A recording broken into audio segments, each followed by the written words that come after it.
Hello everybody, today to use Generate Systems platform. So, I am going to begin explaining how to create a new project. Click Add New System button.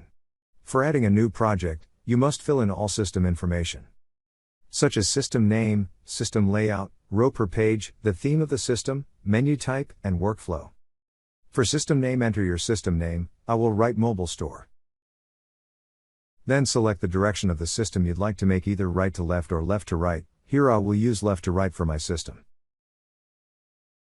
Then enter how many rows do you want to show in system pages. I will enter 10 rows per page. Then select the theme of the system you'd like to create, either Admin LTE or Colorize. I will choose Admin LTE.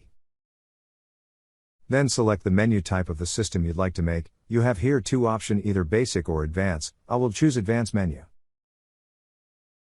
For workflow, if you purchase and offer support workflow, you will have two options, either enabled as to use workflow or disabled as to turn off workflow. I will choose disabled. Then click on Save. Now our platform generating your project on our server. We will wait until finish.